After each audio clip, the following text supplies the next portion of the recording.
Hey there, folks. This is Aaron here to remind you that you can help control the pet population by keeping your pets spayed and neutered. Wait, sorry, I looked at the wrong script here. You can also go to patreon.com/evacstation to donate money to our Patreon page to help us keep the show alive. So that way we can do more fun content, like bashing bad movies, praising good movies, and talking about, eventually, DC movies, because they have trailers for those now, and they look really good. And I know this is really not timely anymore, because those came out months ago for you guys. For us, it was literally just last weekend. But please be sure to tune in and listen to all of our stuff, and if you like it, donate $1. $12 a month. That's less than the cost of... what just came out? Less than the cost of Infinity War on DVD right now. Go get it. It's really good. We'll see you during the show. And remember, patreon.com/evacstation. What's new, pussycat? Whoa, whoa, whoa. What's new, pussycat? Whoa, whoa,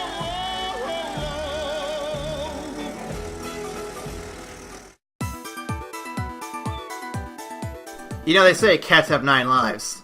So how the hell is this show still alive? We are Reinaldo Moondors, and this is the return of Baron Waseska. We're back, bitches. Yes, we're back. Boy, did I botch that delivery. So welcome to the show. The cat returns. Boy, you're in for a fun one this week. Before we get into that, Ryan, what you been watching? Man, okay, so I've got a really good one for you. I've finally watched it. I sat down. Are you talking about the show I'd recommend? And I watched 2 seasons of Glow, and goddamn,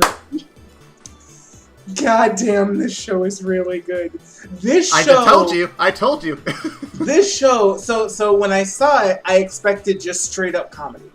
And it's 80s. It has a lot of it's that. 80s women's wrestlers. Of course it's gonna have comedy. It's Allison Brie. Of course it's gonna be funny as fuck. It's Mark Maron. God damn, it's gonna be hilarious. But this show got so real at some points, and there were parts of it that were really hard to watch, but it was really good. Like it was so amazing, but it was so difficult at points. It's just like you have to sit there and go through it, because God damn it, this is real life, and it's a fantastic show. If you have not seen it on Netflix, oh my god.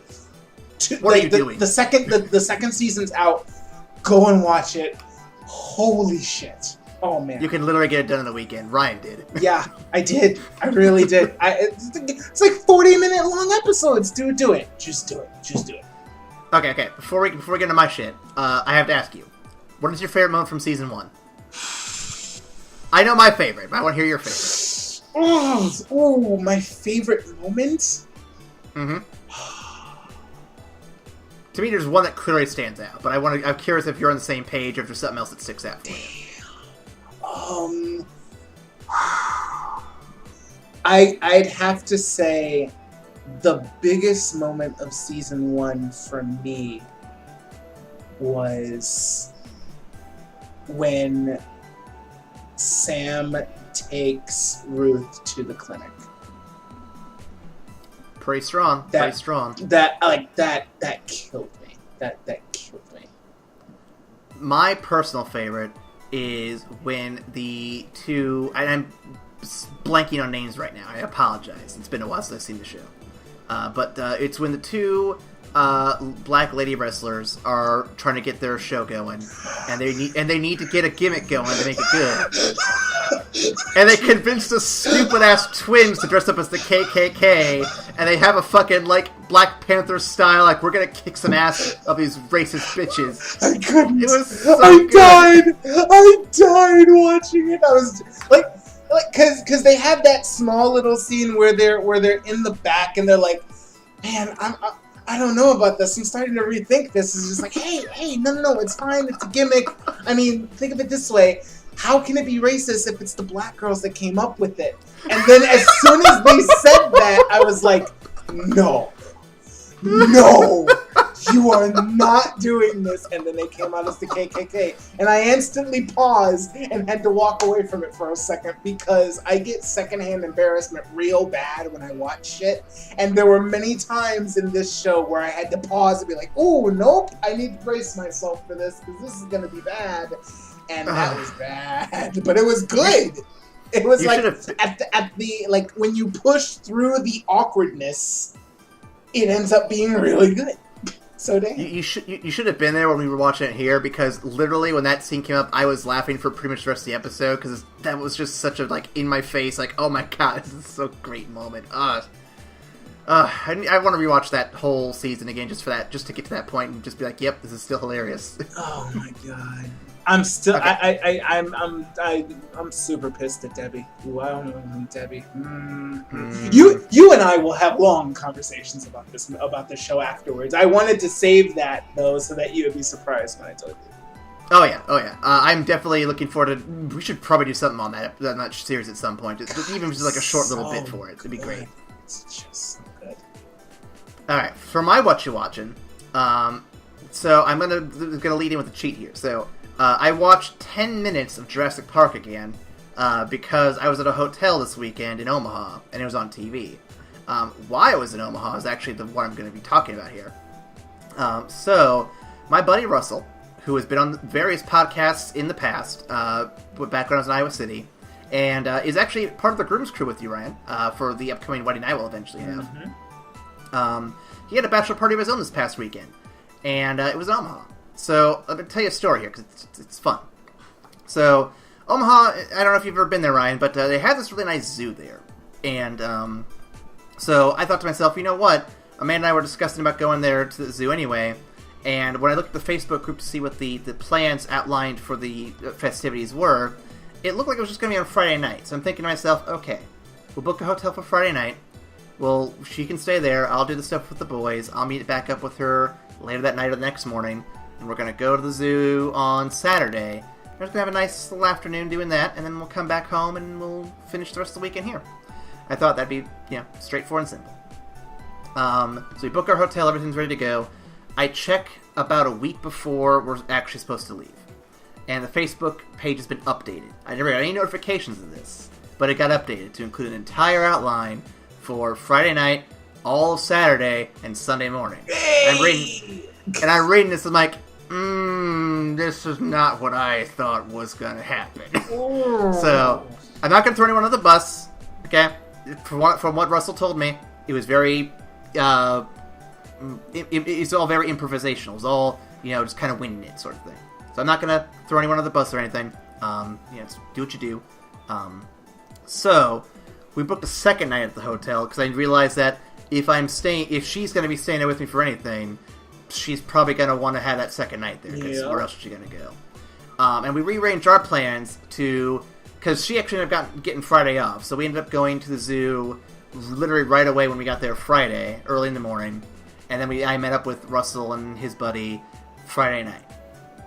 And originally the plan was going to be to have her come with me to the food thing, the dinner thing on Friday night, but she felt a little awkward, so she didn't go with us. That's fine. And Russell I even go okay with Russell. He's like, yeah, that's cool, have her come along, it's fine. So then Saturday rolls around. Man, Saturday was rough for me. So, first off, we didn't start anything until about 10 o'clock. Because I kind of figured Russell was going to sleep in. Because I'd done a convention with him once before, and getting him up early is not an easy thing to do. Not throwing shade. Some people just are not morning people. Yeah. I am engaged to one. I eventually get a text around 9:30 or 10 o'clock saying, hey, we're going to come get you at your hotel, and we're going to go to this paintball thing. And I'm like, I've done paintball before. It's fun. I've only done it once before. It's been a while, but it was fun. So I hop in the truck with him, and we take off. It's about a 40-minute drive from the hotel. We get there, get all geared up and everything, and we're set up to do a few different rounds and a few different courses, and it's going to be a pretty good time. The first match we get into, we're split up into two groups of three, paired with a couple other people who are not part of our little gathering, just a couple other people who needed to be somewhere.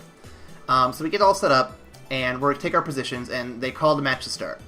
I start firing as best I can, and within, I want to say 2.5, 3 minutes of us starting, I get hit. Aww. square in my right testicle. No! Yeah! Oh, God damn! I raise my hand to call myself out, and I crawl off the field, just like doubled over, like, oh, this is not the way I wanted to start this. Oh, dude! Fuck! The wind's knocked out of me. I eventually get back up, and what happens then is we do another round. I stomach the next round, and we actually win the second round after that. I'm getting revenge for my ball. We're going to fucking win this one. And we actually win a complete shutout, which is pretty cool. And then we did a few more rounds. I sat out for a couple, either because I was getting exhausted or because the final round we did, I sat out because it was a paint waster round where you basically just shoot until you're done. You're out of paint. And I thought to myself thinking, I don't want to get shot in the balls any more today than the one. And if we just shoot endlessly until we're out of paint, I'm pretty sure it's going to happen at least once more. So I spectated that one. I gave everyone my extra paint because they all were nearing the end. I'm like, well, I'm not going to use all of this, so you guys have fun with it. And I'll sit back and watch. And I watched the match. It was pretty funny because everyone was going after Russell because you have to shoot the Bachelor. Of course. And it was kind of fun to see him get cornered and fall to the ground. He just got to get shot from every angle. It was great. We also did a thing called a Bachelor Run, which is where the Bachelor goes on one end of the field and he runs back and forth while the other ones line up on the other side of the field and take shots at him. No way to fire back or anything. He just has to run. That's all it is.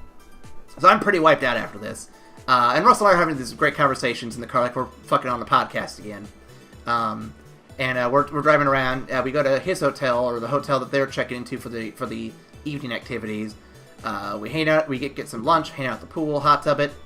And I am just like, at this point, I'm like, okay, can I even stand anymore? Because after walking at the zoo the whole day before and all the running around at the paintball thing and everything, I am wiped already. And it's not even the evening stuff yet. Yeah. And we get to the hotel room after getting some pool stuff going, and I see one of the guys pulling out all these different bottles of alcohol, and I see everyone getting all ready to go, like, to do go-karting to casinos, and I'm just sitting here like, man, I could just fall asleep right now, and I would not care at all. And so I super guilty, turned to Russell, I'm like, hey man, I feel like shit. Are you cool if I check out and just kind of go back to my hotel? And he's like, yeah, it's cool. I felt super guilty about it the rest of the weekend, but at the same time, like, I know that when I'm in this much pain, this tired, I am not going to be fun at all. Yeah. And I didn't want to bring anyone else down, so I wanted to kind of excuse myself before I made things worse for anybody else. Yeah, that sounds like a fucking marathon plan. Like, what? Yeah, I was impressed with how much thought was put into getting everything sorted up, but yeah, I was too exhausted. So if any of the boys who were at that party are listening, I do apologize for excusing myself early, but I was trying to excuse you from the grumpy, disgruntled me. So I hope that makes up for it. Man, now that's what you've been watching. God damn it. That is what you've been watching. I do want to say the zoo was actually pretty fun, though. We saw... I haven't been to the Omaha Zoo in forever, and they had a bunch of new exhibits and some polished-up ones. So, back in the day, they actually had the exhibits organized by animal type, so you had a gorilla exhibit, a cat exhibit, etc. But now they're doing it by location. So you have like they've always had a rainforest and aquarium, but they've added a desert dome. They're adding an Asian section. They have a whole big African section.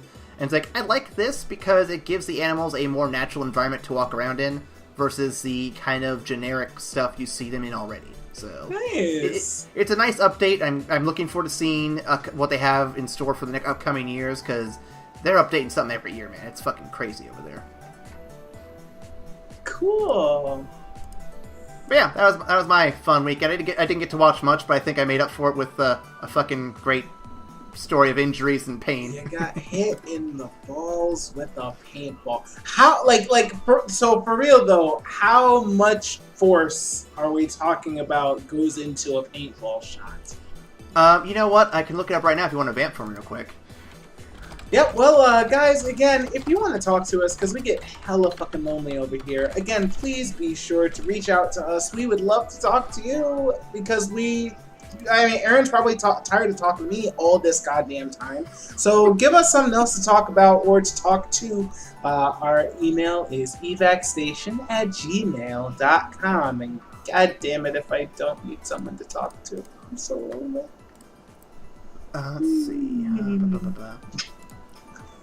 Okay, so here the question is, how much PSI, pounds per square inch, does a paintball gun use? Turret markers are usually equipped with 2 regulators, and another on the tank. Each one of these is a specific function. The tank regulator decreases the pressure of air from 21,000 to 31,000 kPa, which is about 3,000 to 4,500 psi. 2, 4,100 to 5,500 kPa, which is about 590 to 800 psi. So, I don't know if those numbers help you out, but that's basically the numbers that I got hit with. Huh. God. I got hit a couple different times. So the first time I actually did paintball back when I was like in fucking community college, I think, so almost 10 years ago. I played it a couple times and I got hit in the head twice. Never anywhere else. And then this time I got hit everywhere else, and it's like, okay, well, it's bound to happen. Alright. So, with that in mind, Ryan, should we get on to our SummerSlam movie this week? I'm ready. Alright. Well, the Ghibli SummerSlam returns with The Cat Returns, released in 2002, and one of the only direct sequel / spin-off films in the Ghibli's catalog to date. The English dub features the only anime appearance of Peter Boyle as Muta, along with other voices such as Kristen Bell, who plays Harumi, Carrie Elwes, who plays Baron, Judy Greer, who plays Yuki, Andy Richter, who plays Natoru, not Naruto, calm down, Tim Curry, who plays the Cat King, and Anne Hathaway as Haru. What the fuck? Why do you have an all-star cast? Why do you have an all-star cast and the Cat Returns? Okay, no, I'm sorry. Please continue. We'll talk about that. Oh my god. This was originally going to be a short straight-to-video project, but Toshio Suzuki, who was so impressed with the storyboards by Hiroyuki Morita, and especially the main character of Haru, that he encouraged Hayao Miyazaki to give this a cinematic release. In the end, it took 3 years to complete. Are you... You can see why I'm not a big...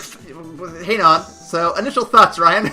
Initial thoughts. Before we get into discussing all the other details we still want to talk about. Oh, man. My initial thoughts have drastically changed. God damn it. This movie is not my favorite. That's a kind way to put it. Like, this movie is definitely not my favorite. I feel like it's a far cry from the last one we just the watched. deep, intricate, and like subtle, masterful storytelling that we get from Studio Ghibli and from Miyazaki, and just it's such a departure from it. Like the animation's nice. Seeing a bunch of cats is cool, but so for a frame of reference, Ryan, because for a frame of reference for everyone else, we did record it out of order. Last week, we uploaded Spirited Away, so that's how far we are in this. We've seen Spirited Away, Mononoke, and Whisper of the Heart prior to this.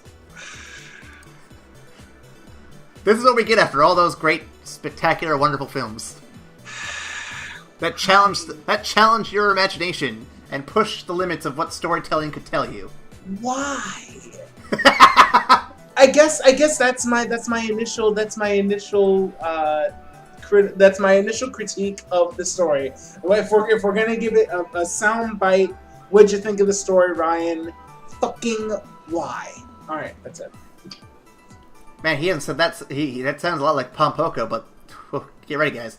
My initial thoughts are, it's okay, but I was hoping for something a bit more Ghibli. Yeah, I mean, yeah. They got Anne Hathaway to do. Oh my god, no. Okay. I know. All right. So to quote CinemaSins, "Oh, you got Anne Hathaway to do this, didn't you?" And the worst part of this is, for me, well, you know what? Pause it. I'm gonna do a synopsis, and then I'll discuss that. Here we go. Stereotypical anime protagonist Haru is on a walk from home when a cat carrying a box is about to be hit by the truck from Sonic Adventure 2. Having lettered in lacrosse alongside Archer, Haru uses her skills to scoop the cat to safety. Rolling The cat thanks her. at the speed of sound. Sorry. Yeah, you're fine. I love that song. The cat thanks her, literally, and takes off, leaving her understandably confused.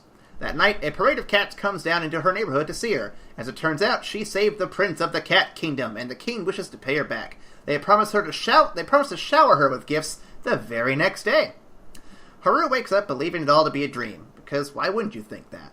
Until she is called by her friend, who found a pile of new lacrosse sticks donated to the school. Haru's home is surrounded by cattails, and someone, I'll let you guess, stuffed catnip into her clothes. Things come to a head when she finds mice in her locker, and a horde of cats that followed her go absolutely bananas. One of the Cat King's servants eventually finds Haru and asks her how she likes the gifts. She expresses her dissatisfaction in a reasonable way, and the servant comically misunderstands this and offers her a chance to marry the Cat Prince. Before Sonic 2006 introduced Girl on Hedgehog, the Cat Return suggested Girl on Cat action. Jesus Christ. Haru then starts losing her mind as a voice calls to her, telling her to go find the Cat Bureau by finding a big white cat. Instead, she finds Grandpa Muta, who takes her to a small house not dissimilar from the antique shop we saw in Whisper of the Heart, but not nearly as cool. She meets Baron Lon German Name, who offers his services and aid of his friend Muta and a crow, who I'll just call Velka because I kind of forgot his name. Before we can come up with a plan, Haru is abducted by an army of cats who take her through a magic portal to the Cat Kingdom. Muta hitches a ride with them, while Baron Walfawurst has to find his own way to reach them. I'm gonna have fun with his name. Upon arrival, Haru is taken aback by how beautiful everything is and slowly starts to believe that staying in the Cat Kingdom wouldn't be so bad. She's taken to the king, who makes her dress up and puts on a show for her, while she slowly starts transforming into her cat herself. Muta is temporarily disposed of in a vat of purple goo, which we will just call the ooze. Baron Ich Ein Berliner shows up in Puss in Boots style to sneak Haru away. But King Kittywise is on to the scheme, and Baron Arnie Schwarzenegger is forced to reveal himself. Action scene happens as they escape into the labyrinth, absent David Bowie. King Frankenfurry takes all the tactics from the book of Bowie to cheat and manipulate the maze to keep them trapped. But Haru proves a high school education is enough to outwit any political figurehead anyway, any day of the week, breaking the cheats and allowing the trio of heroes to conveniently rush through the maze. But King Darkness blows up the tower, their only way out of Cat Kingdom. Cornered, the heroes have nowhere to go, and they believe the game is done. Just before the king can stick his Long John Silver into Haru, Prince Loon appears to save the day. He says that he doesn't wish to marry her, but a female white cat, racist, that is also has a connection with Haru. That's brought up in some kind of flashback, but it isn't really mentioned again until now. King Padsworth accepts Loon's decision and then aggressively offers to marry Haru instead. She says no and makes her escape, as per the prince's suggestion. King Thornberry gives chase and duels Baron Sauerkraut, while Haru attempts to escape. He loses, the king loses, Baron, this joke is getting old, follows Haru as the exit portal's destination is moved to some random place in the sky. But Baron's use of Crow Ex Machina has Velka and his buddies flying in formation to help Haru and the friends escape. She goes back to her normal life, glad she's not a cat after all, after having been sort of interested in it, but not really. Not very committed to any of the ideas, honestly. The cats return to their lives, and Muta is finally done listening to obnoxiously uncreative fat jokes at his expense. Ryan, what did you think of Cat Returns? Man. So, okay. So when I started this movie, I was originally told that this is a direct sequel to Whisper of the Heart. Now, this is a miscommunication. I will openly admit this. So, and of course, because we try to be really smart in planning our podcasts, we decided that the week that we were going to record both of these shows, we would do Whisper of the Heart and The Cat Returns, same, and do a double feature. So I watched Whisper of the Heart, very touching, really like deep communicative, like about healthy relationships and pushing yourself and like becoming a better person and devoting yourself to your craft at like all at the tender age of 12. And I'm like, okay, I can't wait to see this. This is gonna be them in high school.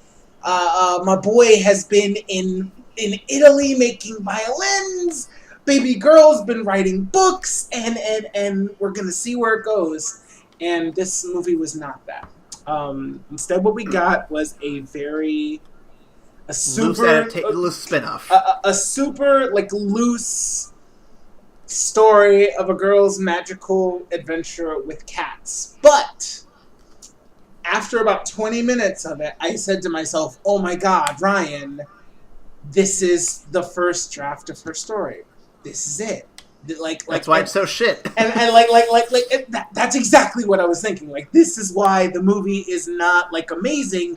This is her first draft. This is what she wrote when she was 12, and it even made sense because the big cat had the same marking on his ear like Moon did, and when in Whisper of the Heart, it was already expressed that Moon liked to travel from house to house, and a bunch of other people call him different names. And the last time she sees Moon in that, like in the movie, a little girl runs out and calls, "Muta, Muta, where are you going?" And she's like, "Muta, that guy's name is Moon." And I was like, that's it. No, okay. So she used Moon as inspiration, and there's the Baron, picture perfect. And this is it. This is exactly it. And for the rest of the movie, I let myself be in that. Like, this is the musing of a 12-year-old girl. It's not going to be like Super Miyazaki. It's not going to be amazing. It's what she wrote as she was 12. And I was just waiting for the ending to confirm that.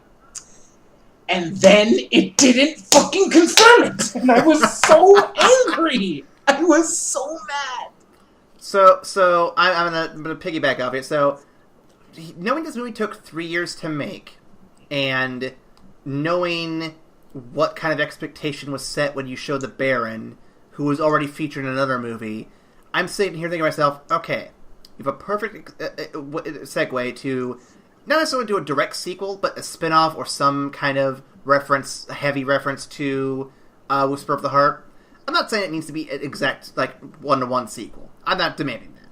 But you had the door open. You had a character who was writing good story, aiming to write good stories, and it would have been really cool to see her 10 years later in this movie, having finished her third book, and this happens to be like the third in this epic trilogy she's made, and it would have been really cool to see that. And I was like, okay, if you can like have her closing her book after signing an autograph, or having her pull the last page out of her typewriter, and this be that story, I would accept this for what it is. But, as it stands, it's just such a...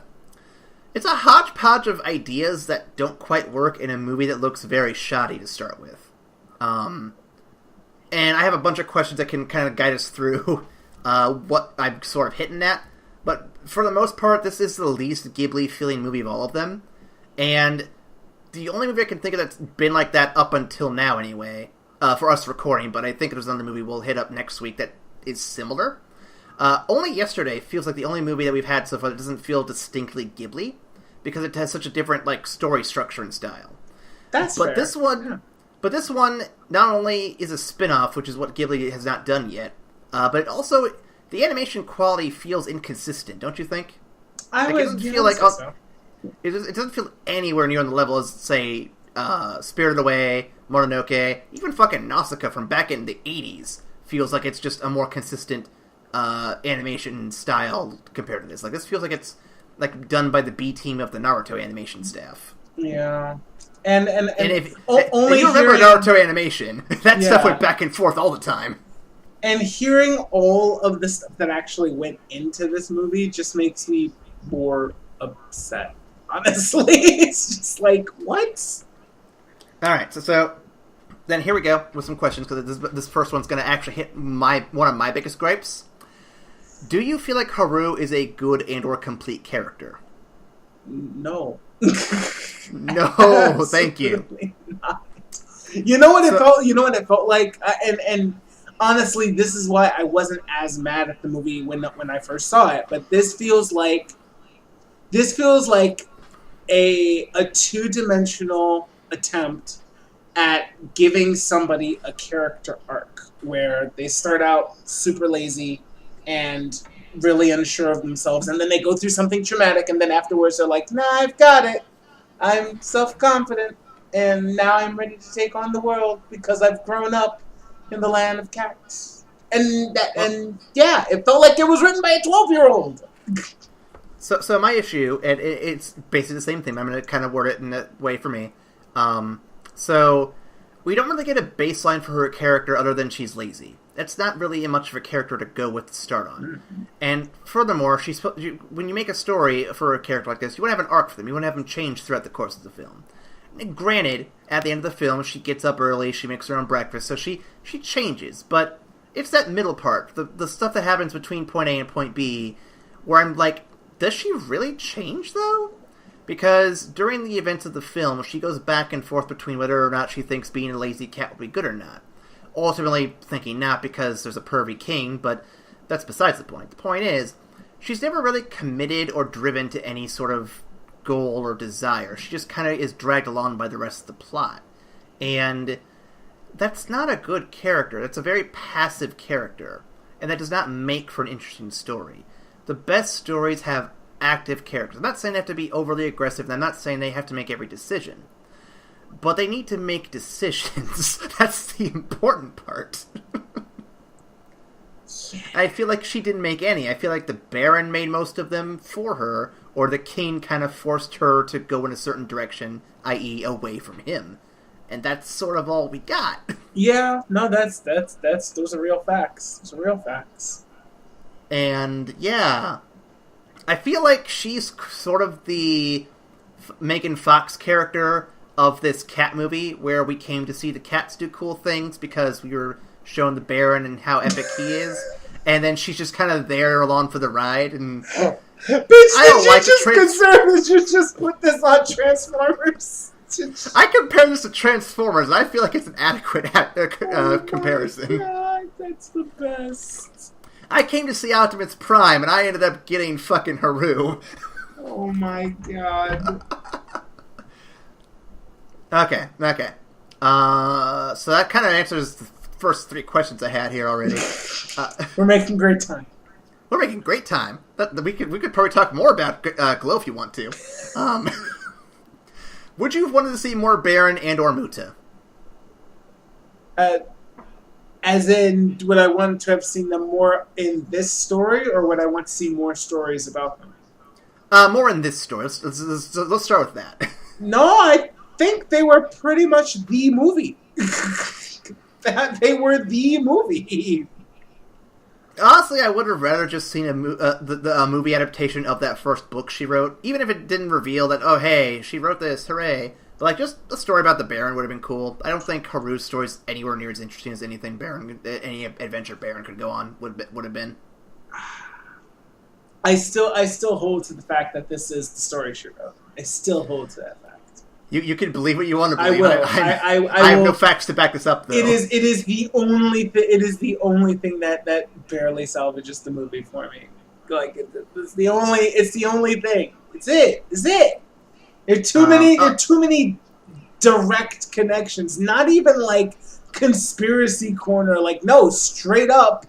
That's the Baron from the movie, and he's the main character. Oh, by the way, this guy who is called Muta for some silly reason is actually named Moon and has the same distinct markings as the cat from the fucking... Come on, guys! It's the fucking story she wrote! It's the story! Stop it!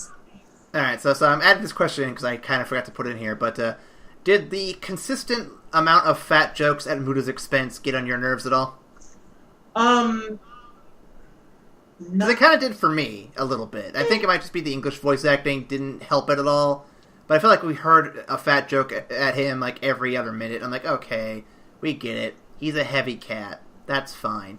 People have heavy cats. Let's move on to the story here. Come on. Yeah, it didn't like wear thin for like there were a lot of them, but it didn't get like boring or like it didn't overstay its welcome for me.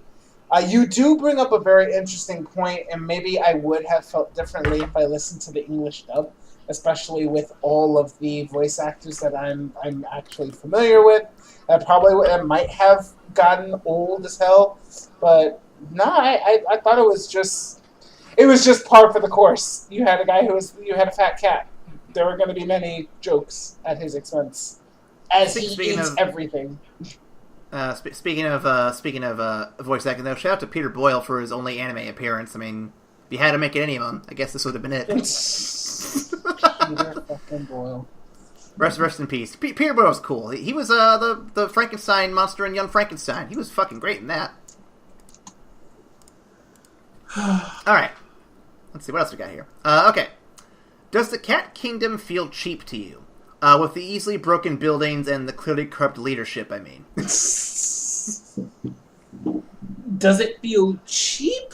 Does it feel like it's just a big farce, so to speak? It definitely feels like a farce. It definitely feels like, kind of slapdash fantasy at its finest, because there's a fucking labyrinth around the kingdom, around the tower, for no discernible goddamn reason.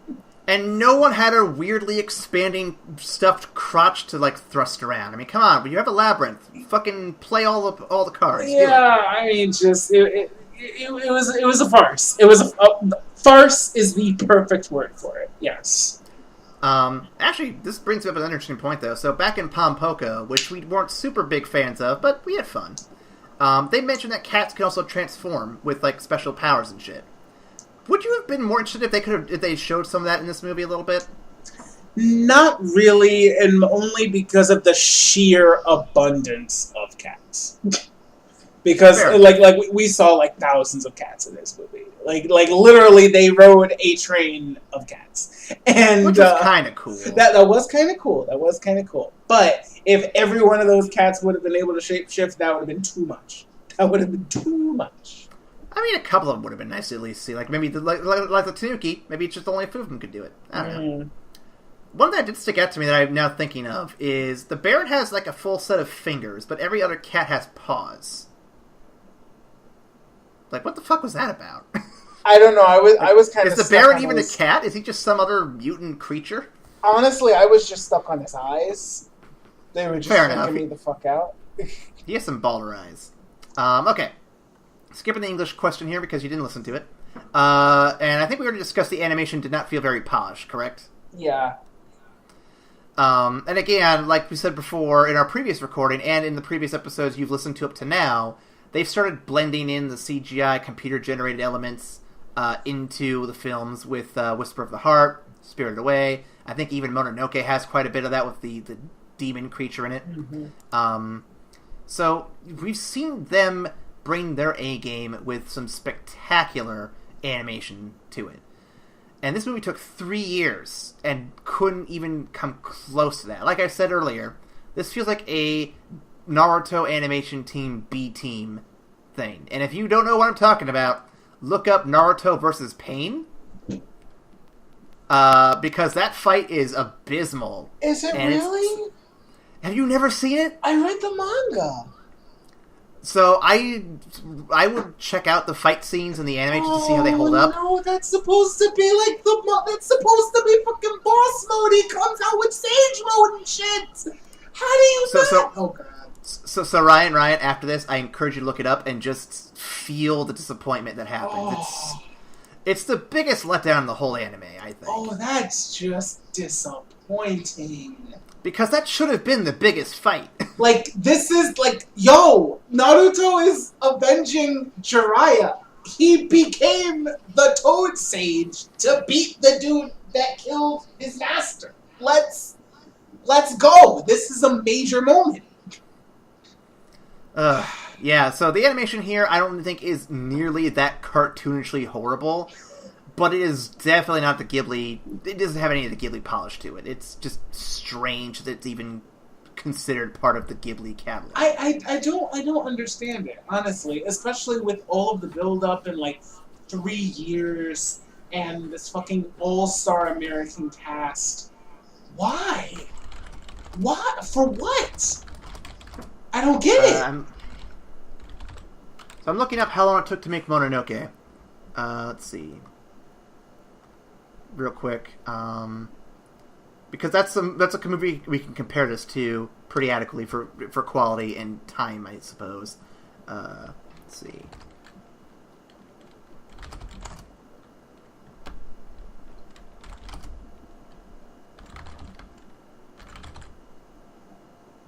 So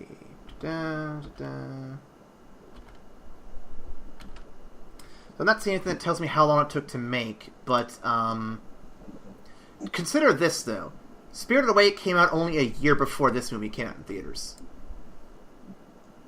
They were like on the top of their game with that one, and then this happens, and I'm like, how do you go from that to that within a year? I mean, maybe it was an experiment. Maybe they were trying out a bunch of different techniques that they hadn't yet, and it just wasn't working. Maybe. I don't know. I just feel like there's such a lack of polish here, and when you have 3 years, I don't know how you miss the polish. Anyway, so Ryan, all the Ghibli movies we've seen thus far have some kind of deeper meaning or message behind them, subtle or not. What are we supposed to take away from this film, you think? Well, they were pretty explicit about the whole believing in yourself takeaway. I felt like they bashed us over the head with that one multiple times. So I think the takeaway is that you're supposed to believe in yourself. Yeah, but I don't feel like it demonstrated that nearly as effectively as other films have. It really didn't, but... Again, referring to Spirited Away, which, again, was released a year prior to this, and we've already watched it, and it's actually out before this episode. Chihiro basically has the same lesson taught to her. She goes through the same journey of going into a magical world with weird creatures. This movie basically is the same movie as Spirited Away, except not anywhere near as good.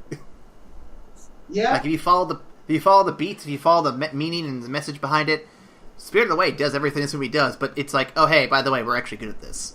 Yeah, it tells the story much more subtly, and it draws you to the conclusion rather than just hits you over the face with it. They're like, this is what you're supposed to take away from it. Oh, thanks movie. I should believe in myself. All right, I'm glad we cleared that up. Just so you know, movie, I learned that in Space Jam. Yeah, no, I think that's what you're supposed to take away too. Or maybe just, lazy. Don't be careful what you wish for, because she wishes to be lazy, and then at the end she's like, oh, hey, I guess that wasn't necessarily a good thing, so I don't know. Last question, I think we already answered this, but I want to get a confirmation from you, Ryan. Does this film hold up to the Ghibli standard we've seen before it? No, sir. Absolutely not. No, it does not. It does not. Moving on to our next segment, the Conspiracy Corner. Hold on, I'm sorry. If you, and this is really the big thing for me. Okay. Like, the movie would have made sense of its placement in the Ghibli, body of work if you had just a 20-second clip of a handwritten novel being closed, as the movie ended. If you just gave me some small nod to the fact that this was it, credits Avengers thing, and the meta plot would have been confirmed that this was Baby Girl's first story, and yes, it's rough, it's unpolished, but there are some good things there. It would have established a great meta plot, and it would have made sense for Ghibli's level of storytelling. It wouldn't have been the greatest Ghibli movie, but it would have made sense and would have had a rightful place in the body of work. You denying me that 30 seconds just killed the whole thing, honestly. I can agree. I think I was anticipating... At the end of it, I'm like, okay, this isn't very good, but if they can give me like a 20-second little post-credits, like, oh, hey, it was her book all along. Be like, this was written by a 12-year-old. Like, oh! I could have excused it, so... But as it stands, it's like, nope, we have no confirmation of it, so it's just a shit movie. And I'm not ranking it shit. I'm not saying that now, but compared to everything else we've seen so far in Ghibli, it's not great. So, moving on to our next segment. The Conspiracy Corner music. Okay, so we already established it's a spin-off of Whisper of the Heart. Moving on to our next segment. Which is the trivia segment. Ryan, I've got a fun trivia for you this week. This will hopefully make up for the bullshit. Will it? It might. We're doing Cool Cat Trivia, which is to name all these different cats from popular works of fiction. Alright, I'll give that a shot. You should at least know some of these. I think you have a good handle on this one. Alright, starting with number 1. Should know Payday, but learn to walk and talk instead.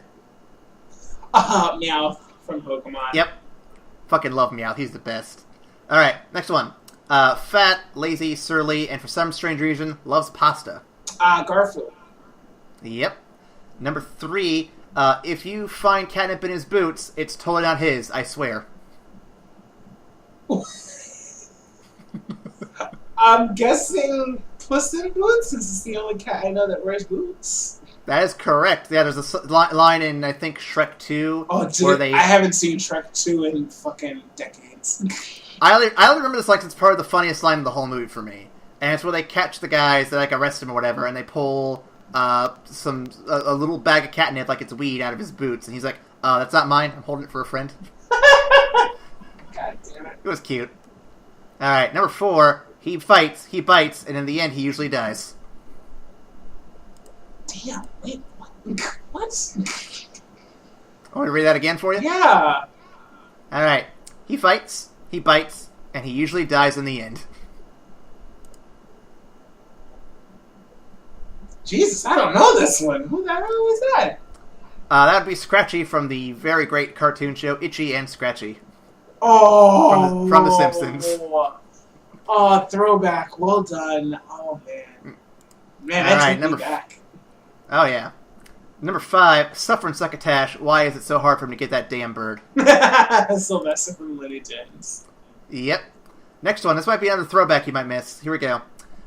Gives very useful, but sometimes very selfish advice to a teenage witch just trying to get a handle on her powers. Oh, my boy Salem from Sabrina the Teenage Witch.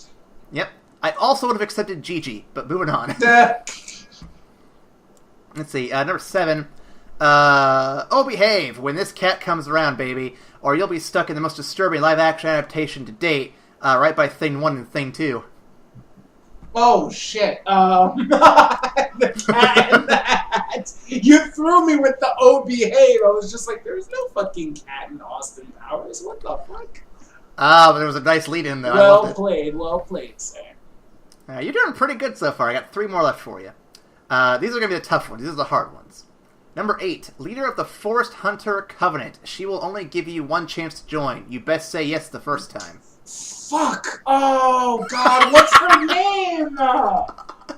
Ryan knows who it is, but he doesn't know the name. Oh, fuck me!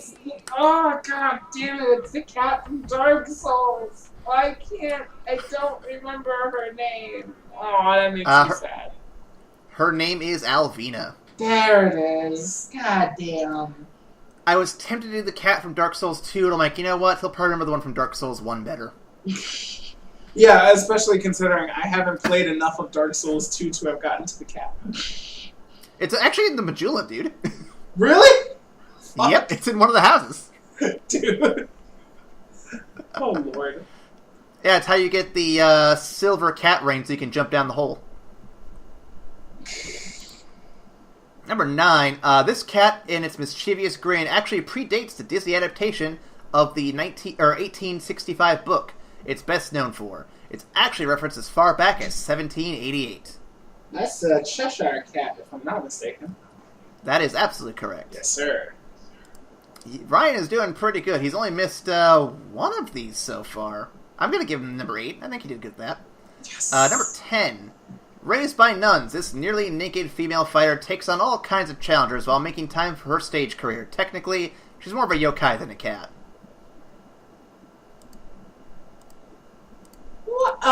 Say that one more time. Alright. Slow it down a little bit.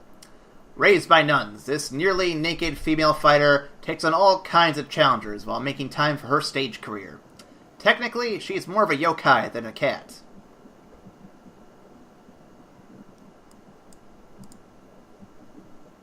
Huh.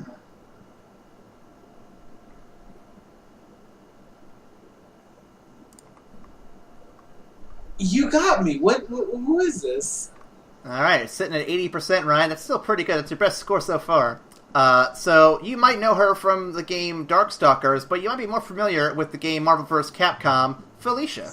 Oh, okay. I actually didn't know anything about her storyline. I just knew she was an anime girl with big...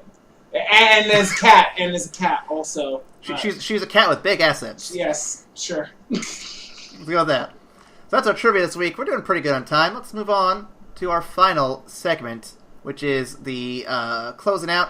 Before we do that, though, remember you can always email us. You can also message us on Facebook, Twitter, Tumblr.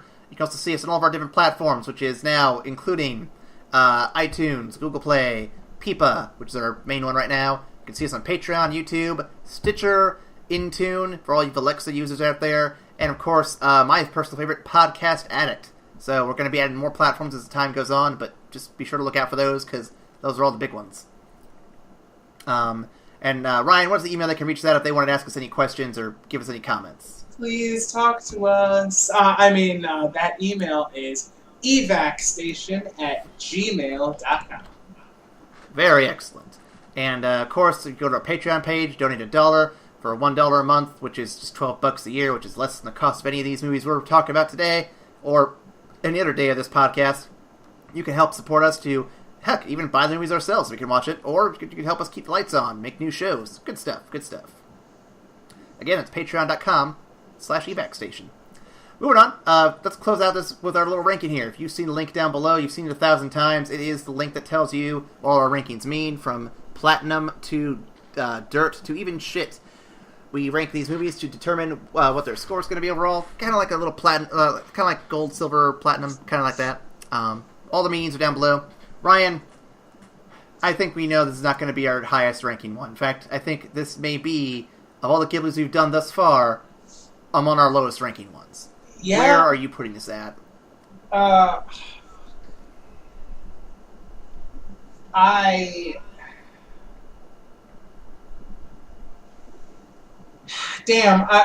trying my hardest to give it a bronze. I'm really trying, but I can't justify it. I honestly, if I had that last 30 seconds, I'd have given it a bronze. But I have to go with Stone. Stone is right below bronze, right? Yep. Yeah, I have to give it a Stone ranking. So we haven't done any of this level yet. So for those who didn't bother to click the link, which shame on you, read some stuff. That ranking means that it is problematic, but it is fixable. So, yeah, I would agree that this is definitely a Stone ranking. I think there are some tweaks you could be making to this to at least make it passable. And there's a lot you can do to make it really good. But yeah, I think the big problem I have is that Haru's not much of a protagonist.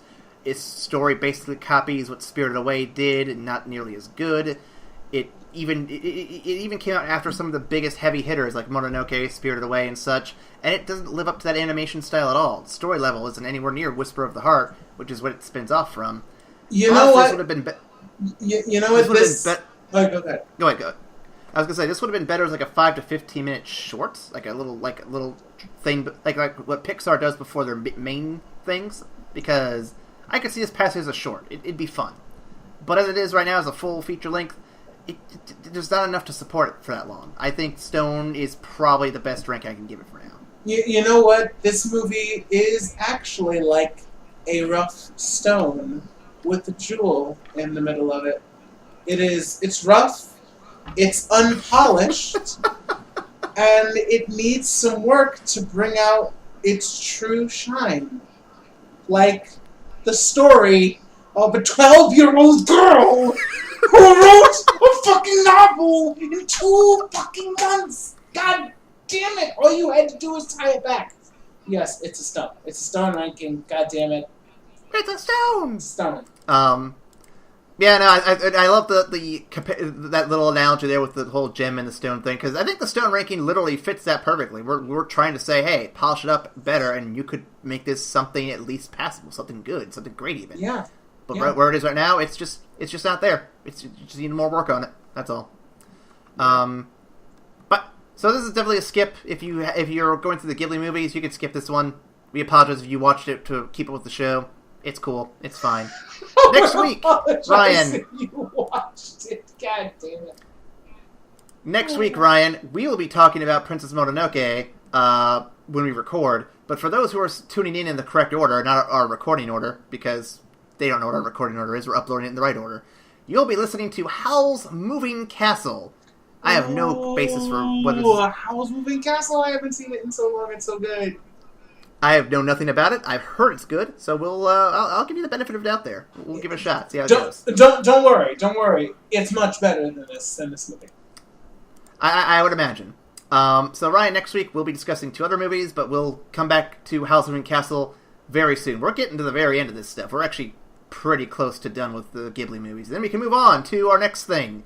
And if you want to contribute to our show and tell us what you want us to talk about, be it DC movies, Pixar, Glow, or anything else, be sure to leave a comment down below on Tumblr, Twitter, Facebook, or email. And Ryan, once more, what is that email? One more time, that is evacstation@gmail.com.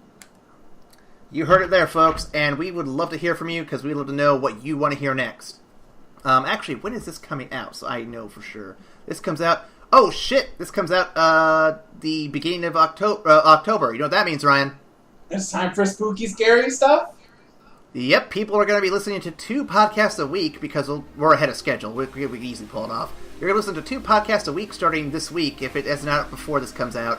1 spooky horror movie a month, or a week, sorry.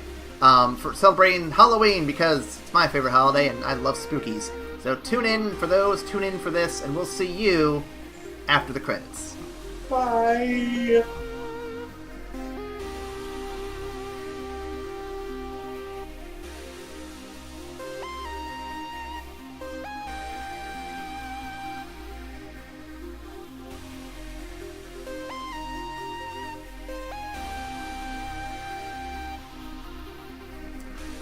You know, they say cats have 9 lives. So how the hell is this show still alive? We are Baron Waseska, once again. And I am joined this week by Reinaldo Moondors. Oh, man. You know what? Could we also say it is the return of Baron, of the Baron? Oh, man, I should... Fuck. I just... Okay, editor Aaron, edit this in, and if you don't edit this in, just leave it here. It's fine too. It'll be funny. This is the